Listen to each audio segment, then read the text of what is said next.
सम्मानित मंच और भारतीय राष्ट्रीय कांग्रेस के 85वें महाधिवेशन में आए हुए देश भर के आप तमाम प्रतिनिधियों का मैं हार्दिक स्वागत करता हूं और जो हमारी संचालन समिति है उसको विशेष रूप से आभार व्यक्त करता हूं कि आपने मुझे इस 85वें महाधिवेशन में बोलने का मौका दिया है।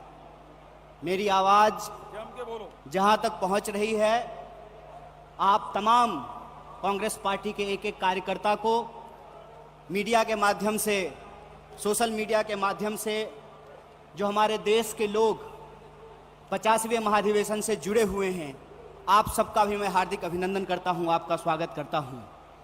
दोस्तों, सबसे पहले मैं एक नौजवान होने के नाते भारतीय राष्ट्रीय कांग्रेस की जो मौजूदा स्टीयरिंग कमेटी है उसने जो संविधान में एक संशोधन किया है कि पार्टी प्रतिनिधित्व में हर एक स्तर पर 50 वर्ष से कम उम्र के व्यक्ति को 50% तक सीट जो आरक्षित किया गया है, मैं इस देश के नौजवानों के बिहाफ पर भारतीय राष्ट्रीय कांग्रेस को कोटि कोटि धन्यवाद करना चाहता हूं। दोस्तों, मैं समझता हूं कि ये एक महत्वपूर्ण रेजोल्यूशन है।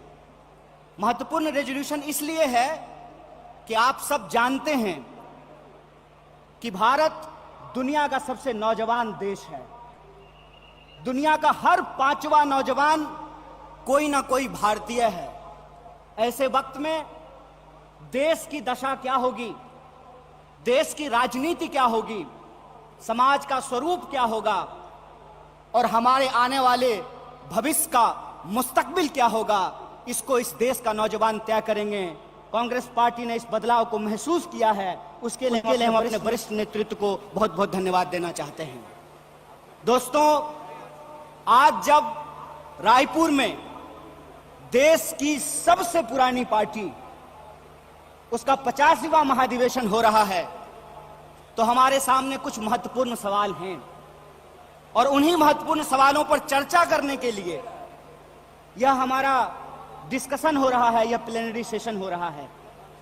और यहां मैं आपके बीच मौजूद हूं हमारे देश के इकोनॉमिक, आर्थिक और राजनीतिक रेजोल्यूशन क्या होना चाहिए उसके संबंध में कुछ बातें रखने के लिए।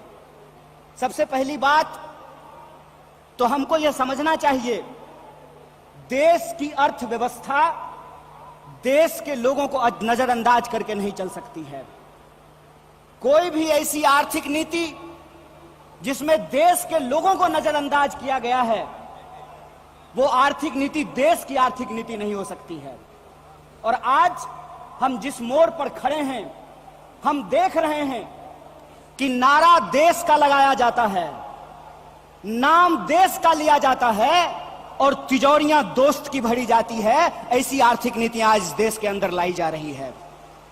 मेरा एक सीधा सवाल है इस देश के हुक्मरानों से, कांग्रेस पार्टी का एक आम कार्यकर्ता होने के चलते, कि ऐसी कौन सी ऐसी नीति है कि देश गरीब हो रहा है। हमारा आर्थिक आंकड़ा हमको बताता है कि देश में सबसे ज्यादा बेरोजगारी है आज के वक्त में। कोई ऐसा सेक्टर नहीं है जहां बेरोजगारी सर चढ़ करके बोल नहीं रही है। आप तमाम सर्वे उठा करके देख लीजिए, लगातार अमीर और गरीब की खाई बढ़ती जा रही है। इस देश के संसाधनों पर मुट्ठी भर लोगों का कब्जा होता जा रहा है। वैसी परिस्थिति में जो देश की संकल्पना है, जिसको महात्मा गांधी ने देखा है, जिसको मौलाना अबुल कलाम आजाद ने देखा है, जिसको सुभाष चंद्र बोस ने देखा है, जिसको श्रीमती इंदिरा गांधी ने देखा, जिसको स्वर्गीय राजीव गांधी ने देखा, जिसको इस देश की संविधान ने इस रूप में वर्णित किया है कि देश देश के लोगों से बनता है। जब देश देश के लोगों से बनता है तो आप मुझे बताइए कि देश कैसे गरीब हो रहा है और देश के 2-4 पूंजीपति कैसे अमीर हो रहे हैं। यह कौन सी ऐसी जादू की छड़ी है जो मौजूदा सरकार चला रही है। आप मुझे बताइए कि आम लोगों की आमदनी घटती जा रही है और देश के एक दो पूंजीपति दुनिया के अमीरों की सूची में जाकर के शुमार हो जाते हैं। मैं यहां यह बात स्पष्ट कर देना चाहता हूं, हमारी पार्टी अमीरों के खिलाफ नहीं है, हमारी पार्टी पूंजीपतियों के खिलाफ नहीं है, हमारी पार्टी उद्योग धंधों के खिलाफ नहीं है, हमारी पार्टी उद्योगपतियों के खिलाफ नहीं है, लेकिन हम ऐसा देश नहीं चाहते हैं जहां आम लोगों के पास रोटी नहीं हो और प्रधानमंत्री के पास चलने के लिए 8,500 करोड़ का विमान हो। हम ऐसा देश नहीं चाहते हैं कि इस देश के आम लोगों के हाथ में शिक्षा नहीं हो, कलम नहीं हो, स्लेट नहीं हो, कंप्यूटर नहीं हो, मोबाइल नहीं हो, और इस देश की जो सरकारी संपत्तियां हैं, बीएसएनएल के बारे में क्या कहा गया? बीएसएनएल के बारे में कहा गया बीएसएनएल का मतलब होता है भाई साहब नहीं लगेगा। अरे भाई साहब नहीं लगेगा तो आप मुझे बताइए कि जियो धन धनाधन कैसे करेगा? यह सवाल आज इस देश के सामने खड़ा है। सरकार क्या करेगी?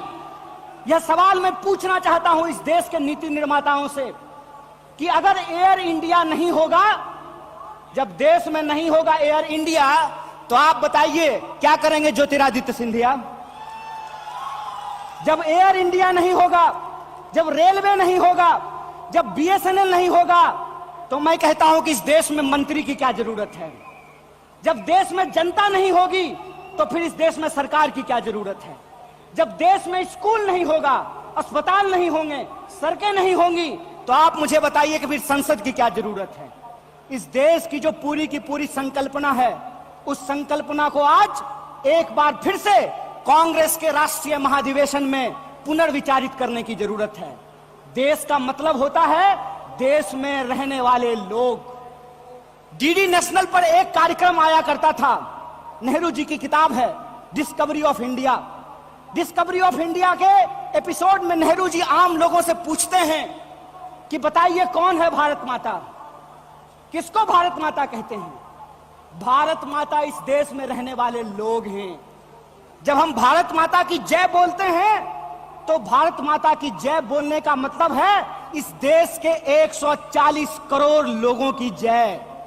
और 140 करोड़ लोगों की जय का मतलब है कि 140 करोड़ लोगों के हाथ में पढ़ाई हो, 140 करोड़ लोगों के हाथ में काम हो, 140 करोड़ लोगों के लिए रोजगार की व्यवस्था हो, 140 करोड़ लोगों के लिए इलाज की व्यवस्था हो, 140 करोड़ लोगों के लिए चलने के लिए सड़कें हो, गाड़ियां हो, रेलवे हो, हवाई जहाज हो। और आपने देखा कि देश में कुछ लोग लोकतंत्र को अपनी बपौती समझ लिए हैं। अभी जब मैं हवाई जहाज की बात कर रहा था तो मुझे दिल्ली एयरपोर्ट याद आ गया। दिल्ली एयरपोर्ट पे भारी जो है सिक्योरिटी फोर्स आई थी हमारे एक नेता को गिरफ्तार करने के लिए। तो मैं दिल्ली में बैठे हुए हुक्मरानों को इस महाधिवेशन के माध्यम से कहना चाहता हूं, आपको मालूम नहीं है भारतीय राष्ट्रीय कांग्रेस का इतिहास। आपके पुरखों ने जिन अंग्रेजों की चापलूसी की थी, उन अंग्रेजों से लड़ करके हमने इस देश को आजादी दिलाई। इस बात को याद रखिएगा।